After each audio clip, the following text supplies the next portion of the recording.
All right, so this is going to be another movie review. This one's called Bride of Frankenstein, 1935. This is going to be another recommendation. Giving it 5 out of 5 stars. Love this flick. More fearful than the monster himself. The Bride of Frankenstein, starring Karloff, Colin, Clive, Valerie Hobson, Elsa Lancaster, a Universal picture directed by James Whale. Pretty cool looking movie poster. My first wife had Bride of Frankenstein t-shirt, believe it or not. I've never done a review of this. I don't remember watching this in any way, shape, or manner, but I could have watched it and forgotten it. I don't remember. Bride of Frankenstein is a 1935 U.S. science fiction horror film and the first sequel to Universal Pictures' 1931 film Frankenstein. As with the first film, Bride of Frankenstein was directed by James Whale, starring Boris Karloff as the monster and Colin Clive as Dr. Frankenstein. The sequel features Elsa Lancaster in the dual role of Mary Shelley and the bride. Colin Clive reprises his role as Henry Frankenstein. And Ernest Thieseger plays the role of Dr. Septimus Pretorius. Oliver Peters Higgy plays the role of the old blind hermit. Taking place immediately after the events of the earlier film, it is rooted in the subplot of the original Mary Shelley novel Frankenstein, or the modern Prometheus. 1818, its plot follows a chastened Henry Frankenstein as he attempts to abandon his plans to create life, only to be tempted and finally blackmailed by his old mentor, Dr. Pretorius, along with threats from the monster, into constructing a bride for the monster. The preparation to film the sequel began shortly after the premiere of the first film, but script problems delayed the project. Principal photography began in January 1935, with creative personnel from the original returning in front of and behind the camera. Bride of Frankenstein was released to critical and popular acclaim, although it encountered difficulties with some state and national censorship boards. Since its release, the film's reputation has grown and is now frequently considered one of the greatest sequels ever made. Many fans and critics consider it to be an improvement on the original, and it has been hailed as Whale's masterpiece. In 1998, it was selected by the Library of Congress for preservation in the United States National Film Registry, having been deemed culturally, historically, or aesthetically significant. In other words, lamestream. Production company Universal Pictures, distributed by Universal Pictures. Once again, Universal Pictures handles all the busy work here. Release dates April 19th, 1935 in San Francisco and Seattle, and April 20th, 1935 in the rest of the United States, besides the two capitals of the left coast. No. The two metropolitan cities of the left coast, I should say. Running time 75 minutes. Country United States. Language English. Budget $397,000. Box office $2 million. Not a bad return on investment, I'd say. That's pretty decent. In a castle on a stormy night, Percy Bysshe Shelley and Lord Byron praise Mary Shelley for her story of Frankenstein and his monster. She reminds him that her invention for writing the novel was to impart a moral lesson the consequences of a mortal man who tries to play God. Mary says she has more of the story to tell.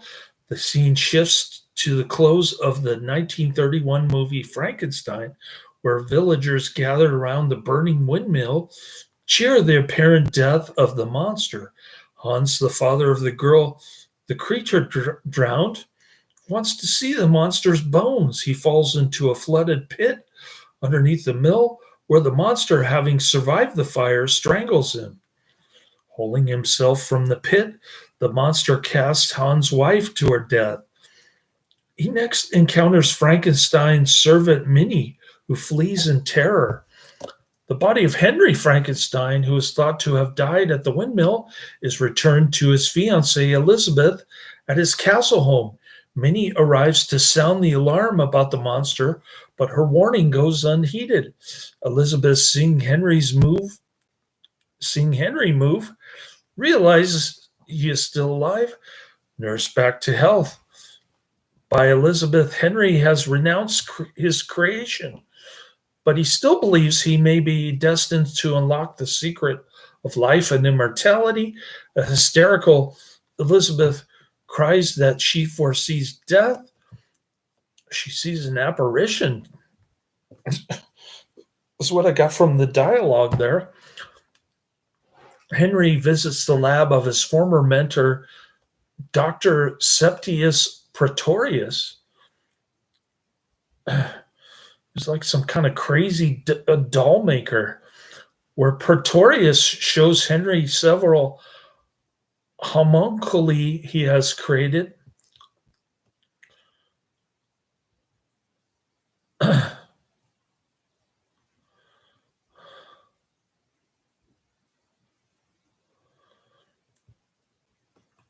Pretorius wishes to work with Henry to create a mate for the monster, with the proposed venture involving Pretorius growing an artificial brain while Henry gathers parts for the mate.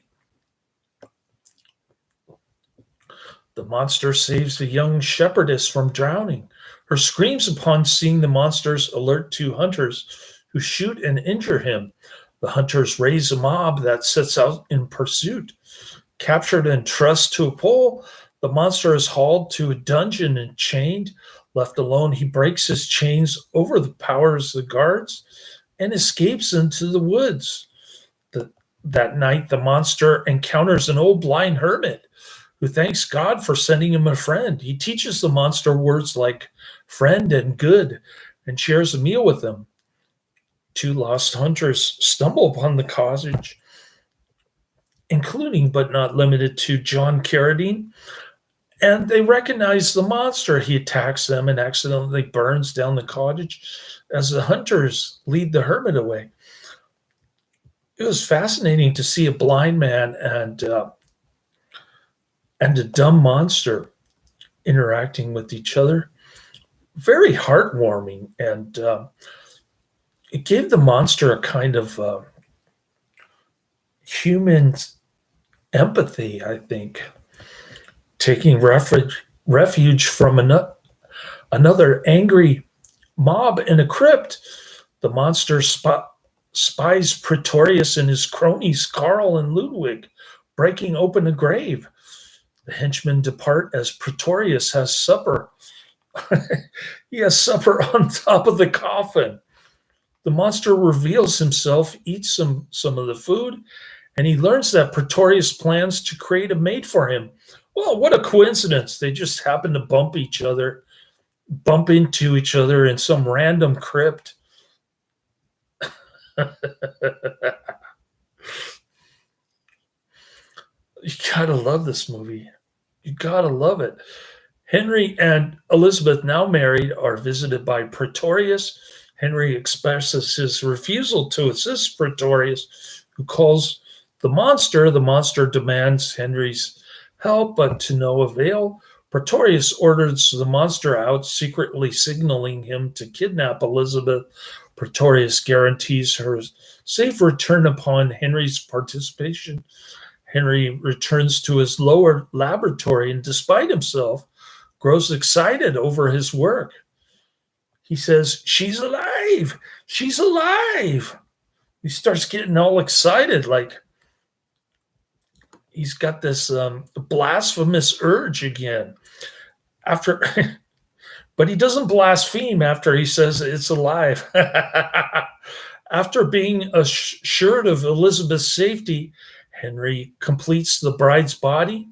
A storm rages as final preparations are made to bring the bride to life. Her bandage-wrapped body is raised through the roof, where electricity is harnessed from lightning to animate her. Pretty cool scene there with all the Universal Frankenstein monster equipment.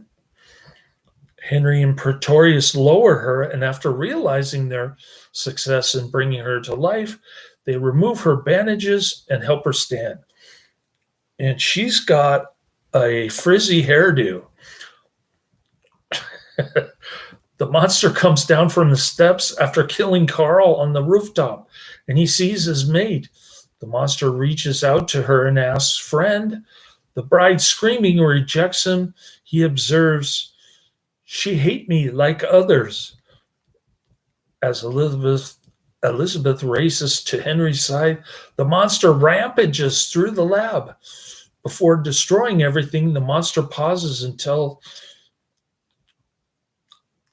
tells Henry and Elizabeth, "Go. You live, go."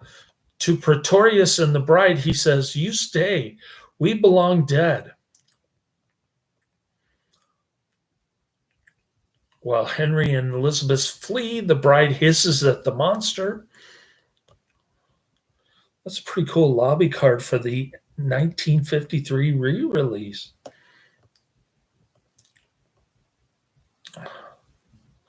Okay, so I posted the movie, and if you want to pay $3.99 to YouTube, go for it. Click the pay button. Otherwise, you can watch the trailer, or you can pay for the movie and watch the trailer. I posted both links in the description. Universal considered making a sequel to Frankenstein as early as its 1931 preview screenings, following which the film's original ending was changed to allow for Henry Frankenstein's survival. James Whale initially refused to direct Bride, believing he had squeezed the idea dry on the first film. Kurt Newman was originally scheduled to replace Whale, but Newman decided to film The Black Cat instead. We love The Black Cat on this channel. Following the success of Whale's The Invisible Man, producer Carl Lammle Jr. realized that Whale was the only possible director for Bride. Whale took advantage of the situation in persuading the studio to let him make One More River. Whale believed the sequel would not top the original, so he decided instead to make it a memorable hoot. According to studio publicist, Whale and Universal's studio psychiatrist decided the monster would have a mental age of a 10-year-old boy and the emotional age of a lad of 15. Screenwriter Robert Florey wrote a treatment entitled The New Adventures of Frankenstein, The Monster Lives, but it was rejected without comment. Early in 1932, Universal staff writer Tom Reed wrote a treatment under the title The Return of Frankenstein, a title retained until filming began. Following acceptance in 1933, Reed wrote a full script that was submitted to the Hayes office for review. The script passed its review, but Whale, who had been contacted to direct, complained that it stinks to heaven. L.J. Blockman and Philip MacDonald were the next writers assigned, but Whale also found their work unsatisfactory. In 1934, Whale set John L. Balderston to work on yet another version, and it was he who returned to an incident from the novel in which the creature demands a mate. In the novel Frankenstein creates a mate but destroys it without bringing it to life. Balderston also created the Mary Shelley prologue. After several months, Whale was still not satisfied with Balderston's work, and he handed the project to playwright William J. Harlebut and Edmund Pearson. How many times are you going to reject a script? Come on. The final script, combining elements of a number of these versions, was submitted for Hayes' office review in November 1934. Remember, this is a time of heavy censorship. Kim Newman reports that Whale planned to make Elizabeth the heart donor for the bride, but film historian Scott McQueen states that Whale never had such an intention. Oh, so there's some controversy. Sources report that Bela Lugosi and Claude Rains were considered, with varying degrees of seriousness for the role of Frankenstein's mentor, Pretorius. Ooh, I would like to see Bela Lugosi as Pretorius. Others report that the role was created specifically for Ernest Thesiger. Because of May Clark's ill health, Valerie Hobson replaced her as Henry Frankenstein's love interest, Elizabeth. We like early Gothic black and white films, especially when they switch actors in the sequel. Early in production, Whale decided that the same actress cast to play the bride should also play Mary Shelley in the film's prologue to represent how the story and horror in general springs from the dark side of the imagination. He considered Bridget Helm and Phyllis Brooks before deciding on Elsa Lancaster. Elsa Lancaster, who had accompanied husband Charles Laughton to Hollywood, had met with other moderate success with Laughton, had a strong impact with several films, including The Private Life of Henry VIII, great film, for which he had won an Oscar, and Whale's own The Old Dark House, another great film. Lancaster had returned alone to London when Whale contacted her to offer her the dual role. Lancaster modeled the bride's hissing on the hissing of swans. She gave herself a sore throat while filming the hissing sequence, while Whale shot from multiple angles. Colin, Clive, and Boris Karloff reprised their roles from Frankenstein as creator and creation, respectively. Hobson recalled Clive's alcoholism had worsened since filming the original, but Whale did not recast the role because his hysterical quality was necessary for the film. Karloff strongly objected to the decision to allow the monster to speak. Speech, stupid. My argument was that if the monster had any impact or charm, it was because he was inarticulate, this great lumbering, inarticulate creature. The moment he spoke, he thought as well, play it straight.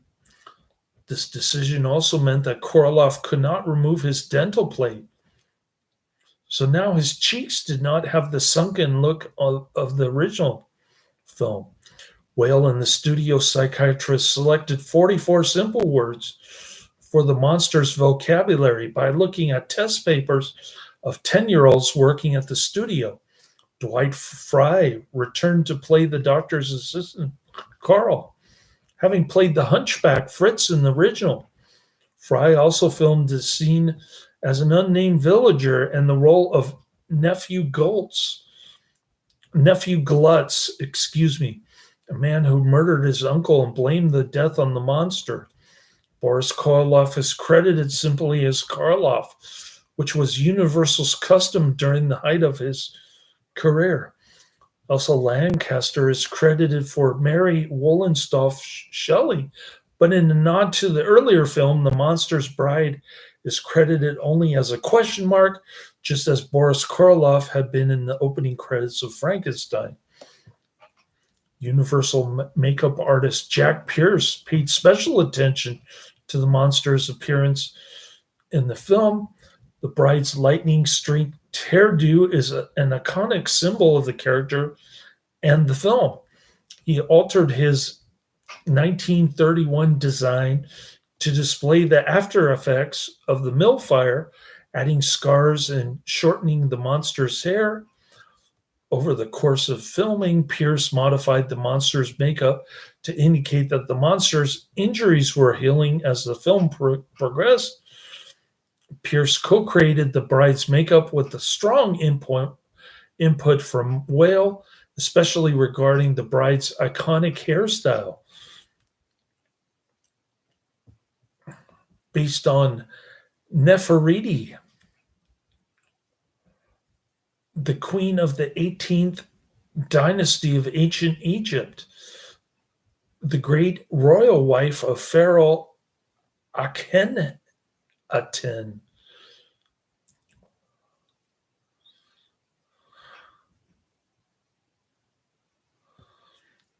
Lancaster's hair was given a Marcel wave over a wire frame to achieve the style.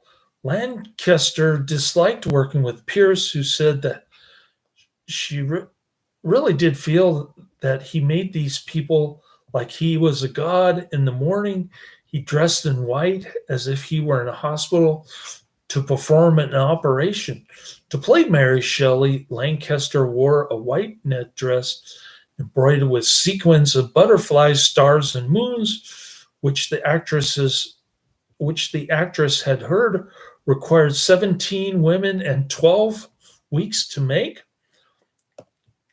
Lancaster said of her bride costume, "I drank as little liquid as possible.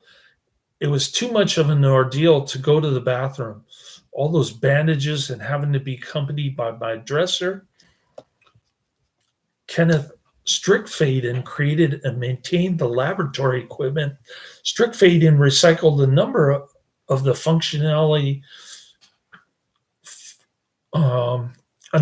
the fancy, fully named machines he had created for the original Frankenstein for use in Bride, including the cosmic ray diffuser and the nebularium.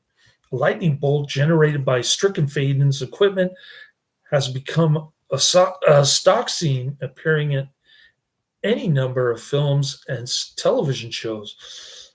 The man behind the film's special photographic effects was John P. Fulton, head of the special effects department at Universal Studios at the time. Fulton and David S. Horsley created the homunculi over the course of 2 days by shooting the actors in full-size jars against black velvet and aligning them with the perspective of the on-set jars. The foreground film plate was rotoscoped and matted onto the rear plate. Diminutive actor Billy Barty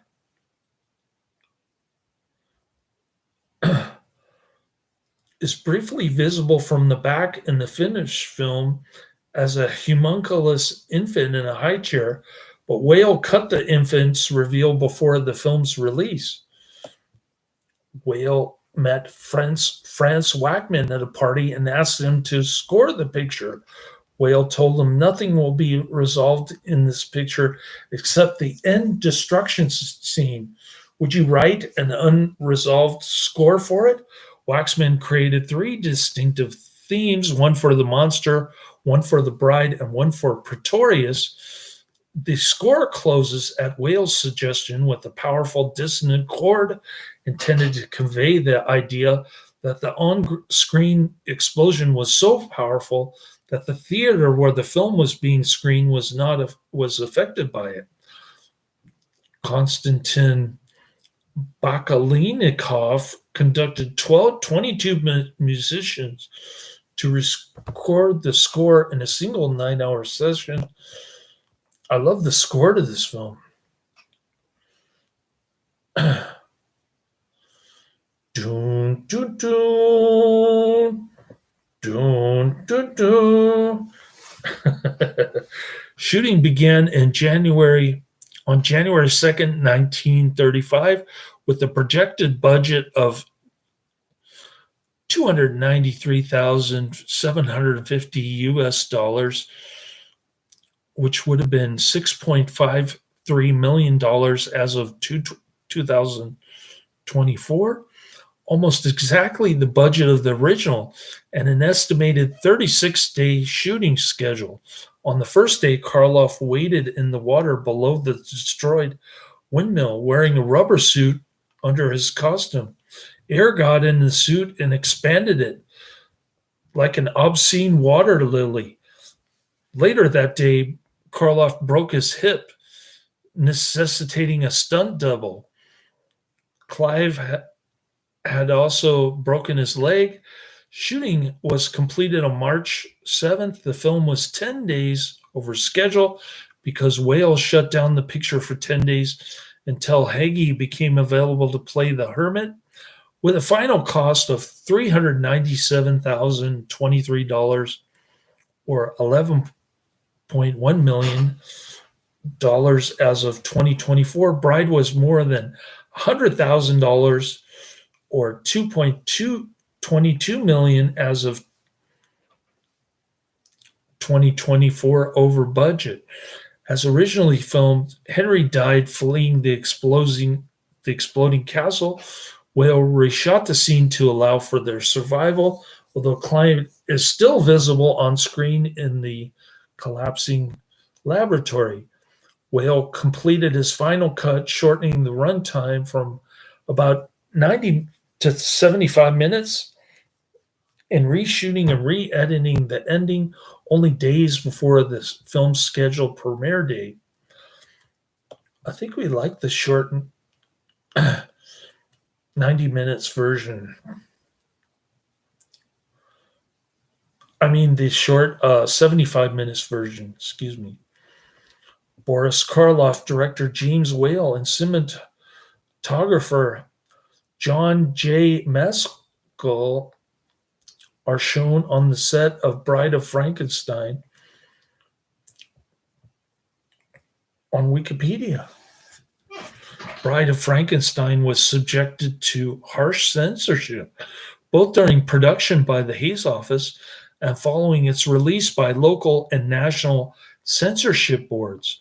Joseph Breen, lead censor for the Hays Office, objected to lines of dialogue in the original submitted script in which Henry Frankenstein and his work were compared to that of God.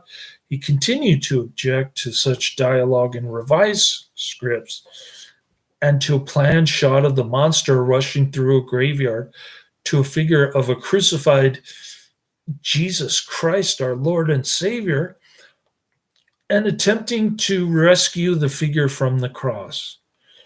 Breen also objected to the number of murders, both seen and implied, by the script, and strongly advised Whale to reduce the number. The censor's office, upon reviewing the film in March 1935, required a number of cuts. Whale agreed to delete a sequence in which Dwight Frye's nephew Goltz kills his uncle and blames the monster, and shots of Elsa Lancaster as Mary Shelley, in which Breen felt too much of her breasts were visible.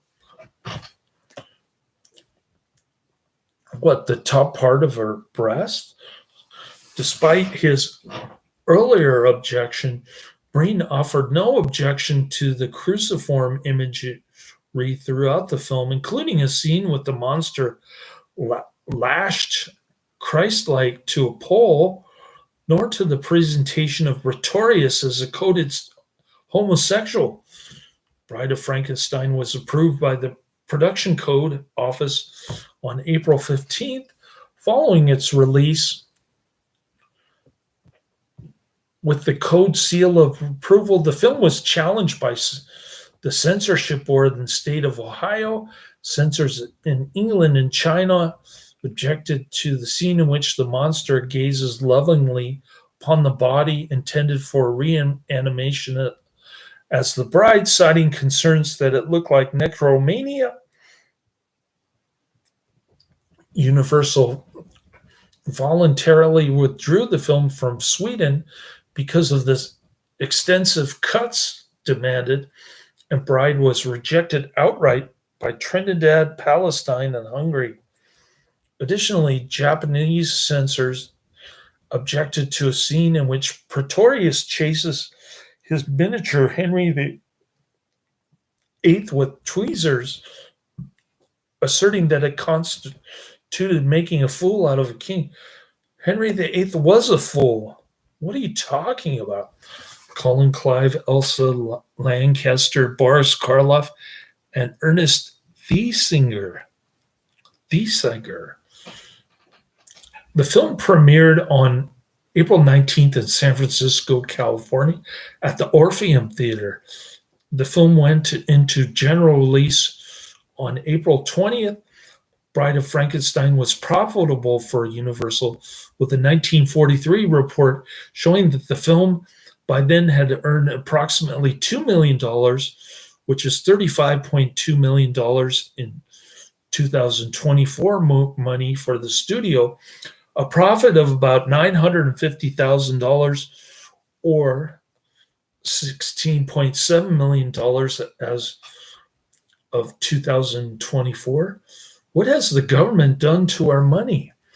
Contemporary reviews were mostly positive through the film's reputation, though the film's reputation has grown all over time. On the review aggregator website Rotten Tomatoes, 98% of 51 critics reviews are positive, with an average rating of 9 out of 10. That is massive. I'm rating it 10 out of 10. The website's consensus reads, an eccentric, campy, technically impressive, and frightening picture. James Whale's Bride of Frankenstein has aged remarkably well. Metacritic, which uses a weighted average, assigned the film a score of 95 out of 100 based on 16 critics, indicating universal acclaim.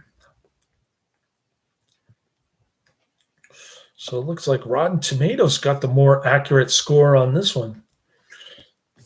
The film was critically praised upon its release, although some reviewers did qualify their opinions based on the film's being in the horror genre. The New York World Telegram called the film good entertainment of its kind. The New York Post described it as a grotesque, gruesome tale which of its kind is swell. The Hollywood Reporter similarly called the film a joy for those who can appreciate it. Variety did not so qualify its review. It is one of those rare instances where none can review it or talk about it without mentioning the cameraman, art director, and score composer in the same breath as the actors and directors. Variety also praised the cast, writing that Karloff manages to invest the character with some subtleties of emotion that are surprisingly real and touching. Thesiger as Dr. Pretorius is a diabolic characterization, if ever there was one. Lancaster handles two assignments, being first in a preamble as author Mary Shelley, and then the created woman. In later assignment, she impresses quite highly. In another unqualified review, Time wrote that the film had a vitality that makes their efforts fully the equal of the original picture. Screenwriters Harlebut and Balderson and director James Whale have given it the macabre, instantly proper to all good horror pieces, but have substituted a queer kind of mechanistic pathos for the sheer evil that was Frankenstein. The Oakland Tribune concurred it was a fantasy produced on a rather magnificent scale, with excellent stagecraft and fine photographic effects, while the Winnipeg Free Press thought that the electrical equipment might have been better suited to Buck Rogers. Nevertheless, the reviewer praised the film as exciting and sometimes morbidly gruesome, declaring that all who enjoyed Frankenstein will welcome his bride as a worthy successor. The New York Times called Karloff so splendid in the role that all one can say is he is the monster. The Times praised the entire principal cast and Wales' decision in concluding that The Bride is a first-rate horror film, and presciently suggested that the monster should become an institution like Charlie Chan. Bride was nominated for one Academy Award for sound recording. Gilbert Curlin. The film's reputation has persisted and grown in the decades since its release. In 1998, the film was added to the United States National Film Registry, having been deemed culturally, historically, or aesthetically significant, frequently identified as James Whale's masterpiece. The film is lauded as the finest of all Gothic horror movies. Time rated Bride of Frankenstein in its all-time 100 movies, in which critics Richard Corliss and Richard Scheichel overruled the magazine's original review to declare the film one of those rare sequels that is infinitely superior to its source. Roger Ebert of the Chicago Sun-Times added The Bride of Frankenstein to his list of the great movies in 1999. He described it as the best of the Frankenstein movies, a sly, subversive work that smuggled shocking materials past the censors by disguising it in the trappings of horror. Some movies age, others ripen. Ebert also added how Lancaster's character provided one of the immortal images of the cinema, with lightning strikes like streaks of silver in her weirdly towering hair. In 2008, Bride was selected by Empire magazine as one of the 500 greatest movies of all time. Also that year, the Boston Herald named it the second greatest horror movie film after Nosferatu, another great film. In 2016, James Charisma of Playboy ranked the film number 7 on a list of 15 sequels that are way better than the originals. Entertainment Weekly considers the film superior to Frankenstein. Christian imagery appears throughout the film. In addition to the scenes of the monster tusked in a cruciform pose and the crucified figure of Jesus in the graveyard, the hermit has a crucifix on the wall of his hut, which, to Whale's consternation, editor Ted Kent may glow during a fade out. And the monster consumes the Christian sacraments of bread and wine at his Last Supper with the hermit.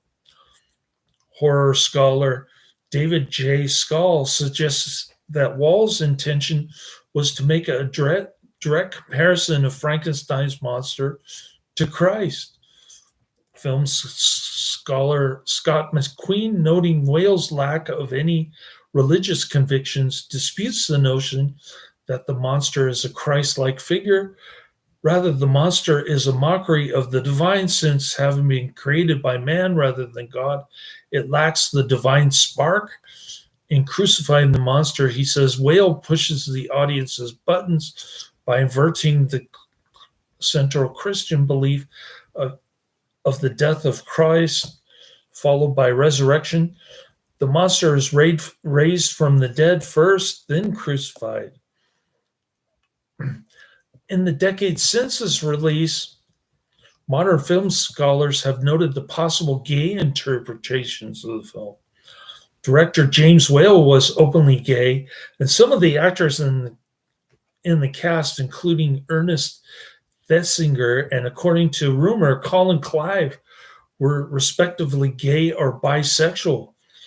Although James Curtis, Whale's biographer, rejects the notion that Whale would have identified with the monster from a homosexual perspective, scholars have perceived a gay subtext suffused through the film, especially camp sensibility, particularly embodied in the character of Pretorius and his relationship with Henry.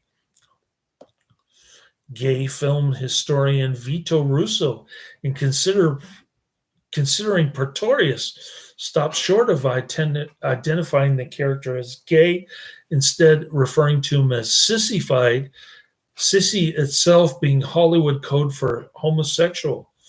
Pretorius serves as a gay Mephistopheles,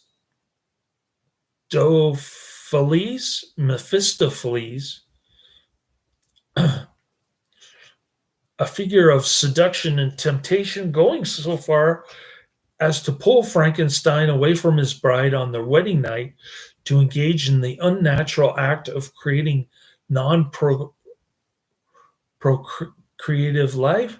A novelization of the film published in the United Kingdom made the implication clear, having Pretorius say to Frankenstein, "Be fruitful and multiply. Let us obey the Bible, the biblical injunction. You, of course, have the choice of natural means, but as for me, I'm afraid there is no course open to me but the scientific way."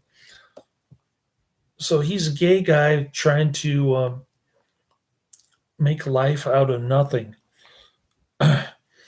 I think the only way for gays to procreate is to create clones, I guess. The monster whose affections for the male hermit and the female bride he discusses with identical language friend have been interpreted as sexually unsettled and bisexual. Gender studies author Elizabeth Young writes, he has no innate understanding that the male-female bond he is to forge with the bride is assumed to be the primary one, or that it carries a different sexual valence from his relationship with Pretorius and the hermit. All effective relationships are as easily friendships as marriages. Indeed, his relationship with the hermit has been interpreted as a same-sex marriage that heterosexual society will not tolerate. No mistake, this is a marriage and a viable one, but Whale reminds us quickly that society does not approve. The monster, the outsider, is driven from his scene of domestic pleasure by two gun-toting rubes, one of them being John Carradine, who happen upon his startling alliance and quickly, instinctively proceed to destroy it, writes cultural critic Gary Morris for Bright Lights Film Journal. The creation of the bride scene, Morris continued, is Whale's reminder to the audience, his Hollywood bosses, peers, and everyone watching, of the majesty and power of the homosexual creator.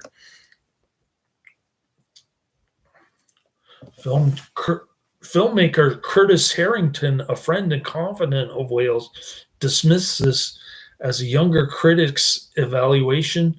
All artists do work that comes out of the unconscious mind. Later on, you can analyze it and say the symbolism may mean something, but artists don't think that way. And I would bet my life that James Whale would never have had such concept in mind, specifically in response to the majesty and power rating. Harrington stated, "My opinion is that's pure BS. There's a critical interpretation that has nothing to do with the original inspiration. In other words, a gay person wants the film to be gay." He concludes, "I think the closest you can come to a homosexual metaphor in his films is to identify that certain sort of camp humor."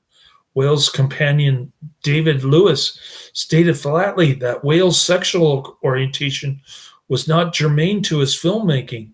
Jimmy was first and foremost an artist, and his films represent the work of an artist, not a gay artist, but an artist. No, thank you for clarifying that. It's all straightened out now. In 1985, MCI Home Video released Bride of Frankenstein on Laserdisc. In the 1990s, MCA Universal Home Video released the film on VHS as part of the Universal Monsters Classic Collection, a series of releases of Universal Classic Monsters films. In 1999, Universal released Bride of Frankenstein on VHS and DVD as part of the Classic Monster Collection. In April 2004, Universal released Frankenstein, the Legacy Collection on DVD as part of the Universal Legacy Collection. This 2-disc release includes Bride of Frankenstein, as well as the original Frankenstein, Son of Frankenstein, and the House of Frankenstein.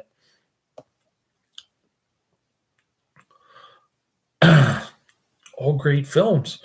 In 2012, Bride of Frankenstein was released on Blu-ray as part of the Universal Classic Monsters, the Essential Collection box set, which includes a total of 9 films from the Universal Classic Monster series. In 2014, Universal released Frankenstein Complete Legacy Collection on DVD. This set includes 8 films: Frankenstein, Bride of Frankenstein, Son of Frankenstein, Ghost of Frankenstein, Frankenstein Meets the Wolfman, The House of Frankenstein, House of Dracula, and Abbott and Costello Meet Frankenstein. In 2015, the 6th film Universal Classic Monster Collection was released on DVD. In 2016, Bride of Frankenstein received a Walmart exclusive Blu-ray release featuring a glow-in-the-dark cover. That same year, the Complete Legacy Collection was released on Blu-ray. In September 2017, Bride of Frankenstein received a Best Buy exclusive Steelbook Blu-ray release with cover artwork by Alex Ross. Bride of Frankenstein was included in the Universal Classic Monsters Complete 30-film collection Blu-ray set in August 2018. This box set also received a DVD release.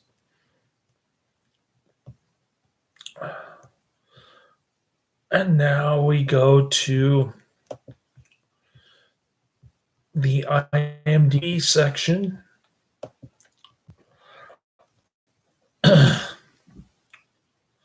Bride of Frankenstein 5, 1 hour 15 minutes.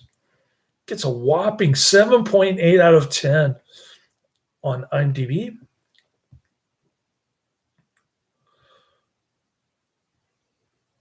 More fearful than the monster himself, The Bride of Frankenstein. What an awesome movie poster that is. 1935, an hour, 15 minutes. We said 55,000 ratings. Popularity 3,710. In other words, lame stream. But it's down 2,973 in popularity.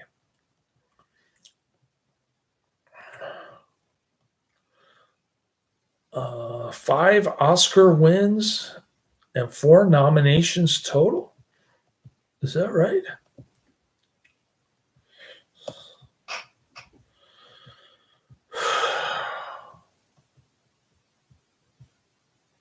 Mary Shelley reveals the main characters of her novel survived. Baron Henry Frankenstein, goaded by an even madder scientist, builds his monster a mate. That's the storyline.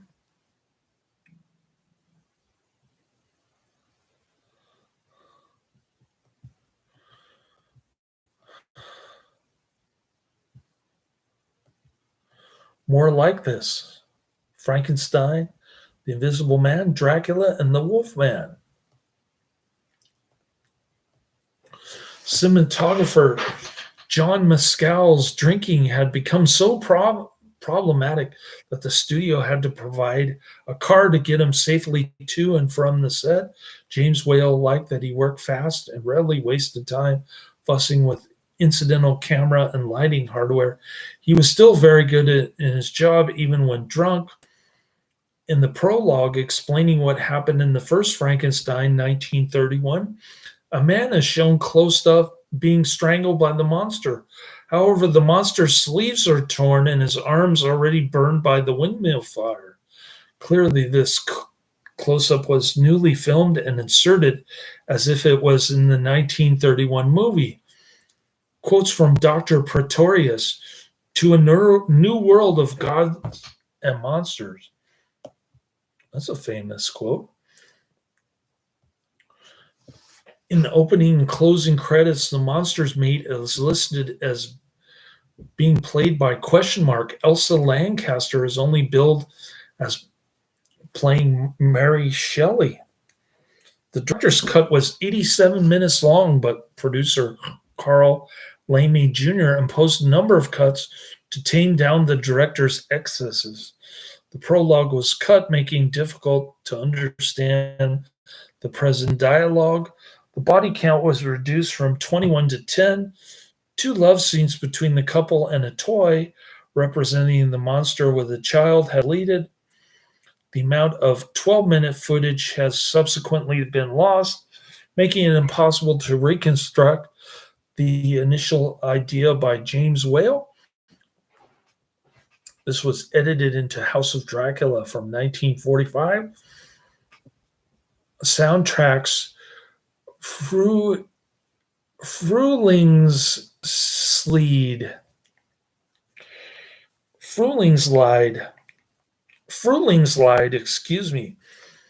Spring Song, OP.62, number 6, 1942, uncredited, written by Felix Mendelssohn and danced by Marie DeFrost.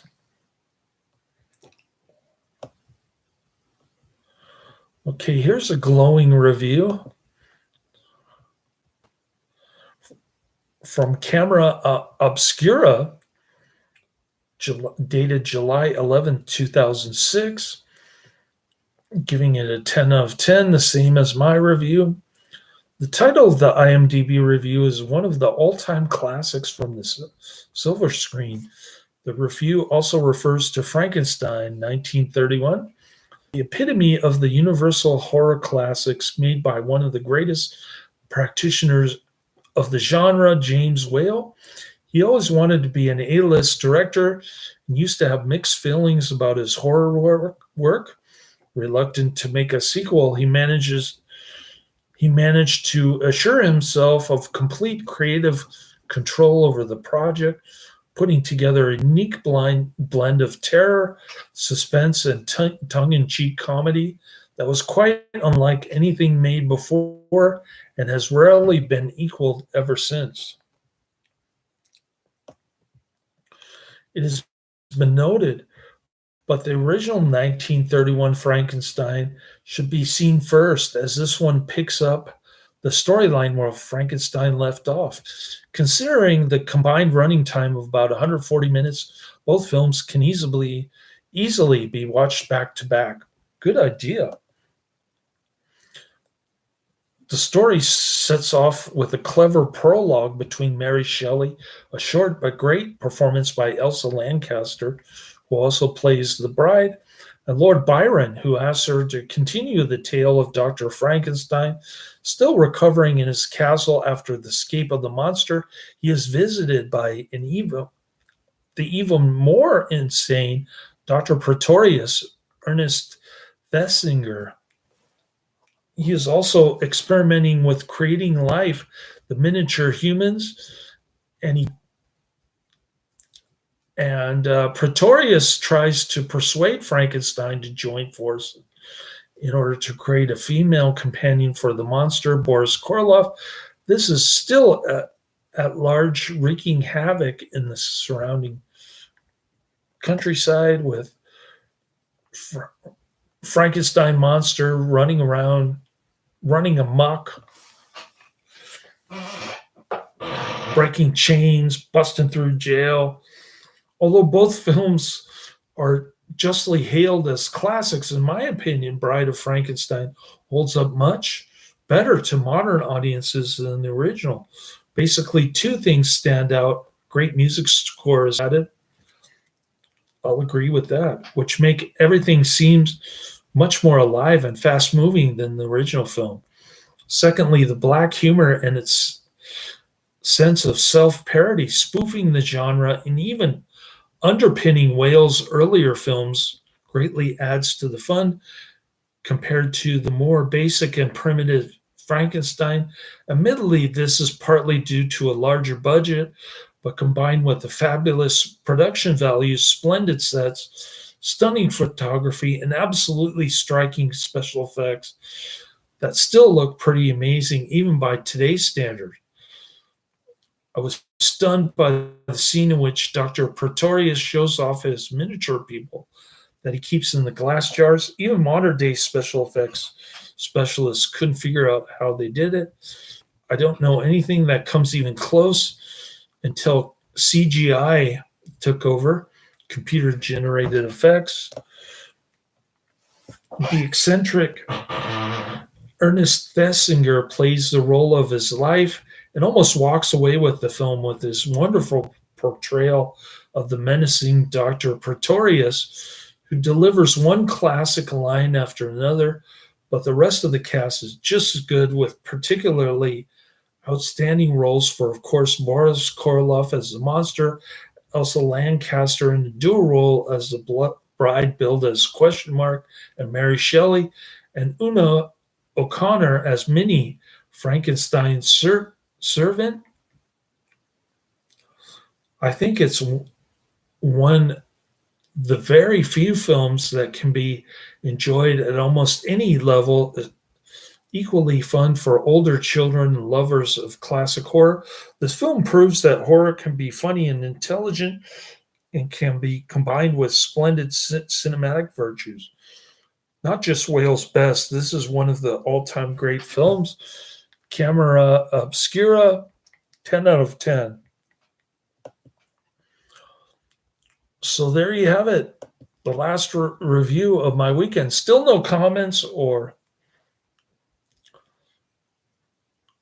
chats this weekend. Where is everybody?